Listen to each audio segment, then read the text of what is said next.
What kind of president would Donald Trump be? I think I have a pretty good idea because I've known Trump my entire life. My father, Eugene Morris, was the top real estate lawyer in New York City for about 30 years. And Fred Trump, Donald's father, was his client for his whole life. And then after Fred died and Donald took over, my father remained as Donald's lawyer for about the first 10 years. And Donald has always been very generous in telling me that my dad was the best lawyer he ever had. Sometimes he says the only good one. So what kind of president would Trump be? Well, do your homework. Go read the book called The Power Broker by Robert Caro, C-A-R-O, the same guy that did the Lyndon Johnson trilogy. That's the biography of Robert Moses, who was really the czar of transportation, highway construction, mass transit, bridges, tunnels, parks, and public facilities in the New York metropolitan area for about 50 years, from the 1920s until he was dethroned in the early 1970s. And it was Moses's way or the highway, and usually Moses's way was the highway. And a dictatorial presence who got things done ruthlessly, cleared obstacles away without much consultation, and would just go ahead and do what he wanted to do, but ultimately left an extensive legacy of a marvelous road system in the New York area and of a mass transit system and of lots of bridges and tunnels. Donald Trump will get it done. Donald Trump is somebody who looks at situations and says, how can I solve this problem? How can I get from here to there? And in getting from here to there, he's fairly ruthless.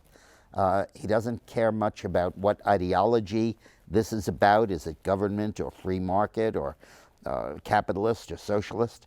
He doesn't care much about the rights and liberties of the people who would be affected by his doing it. He certainly doesn't care that much about due process. He would ride roughshod over Congress if he could, just like Obama's been doing from the left. Trump is not an ideological figure. If you want somebody who is going to absolutely guarantee that a Supreme Court nominee votes to overturn Roe, he's not your man. But if you want somebody who will, at the end of his administration, probably have one of the greatest records of success in taming China, in restoring American trade, in restoring U.S. prestige abroad, Trump would get that done. Look at historical metaphors for Trump. I have really two in mind. One is Andrew Jackson, who is an imperious, a general. He was accustomed to everybody doing it his way, and he was ruthless in dealing with his opponents. And sometimes he did horrible things like the Trail of Tears of the Cherokee Nation, where he deliberately infected them with biological warfare so that they would die out as he forced them to move out of Georgia into Alabama and Mississippi.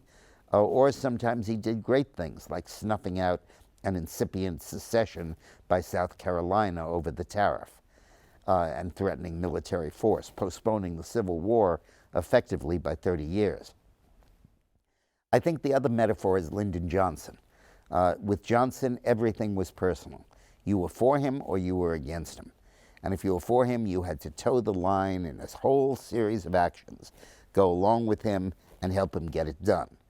The only difference is that Johnson was a liberal, and Trump is clearly not a liberal, but he's not a conservative really either. And his management style, his deal-making style, his I have my team and whoever isn't on my team is against my team, that's Lyndon Johnson, and that's Donald Trump in action. So if you're a conservative, you probably don't want to vote for Trump. If you see everything through the prism of ideology, and you think that something isn't good unless it squares with your ideology. But if you're somebody who doesn't care that much about ideology and just wants stuff done, common sense, you would go with Trump. There's a wonderful phrase that Susan Dunn, I believe, said. No, it wasn't Susan Dunn. It was Felix Rohatyn when he was the American ambassador to France. He said, the French care about ideas more than facts. Americans care about facts more than ideas. And by that he meant that the French won't go for a solution if they don't think it's ideologically acceptable and doesn't end up in the right place. They believe that you take your actions with a view toward the place in history and to how this will ultimately play out. Americans don't really give a damn about that. They just want to know something that works.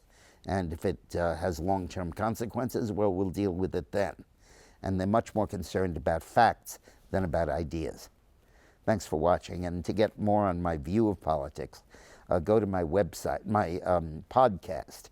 You can click on it in the text that is related to this video, or go to dickmorris.com, iTunes, or podcast1.com. Thanks for watching and listening.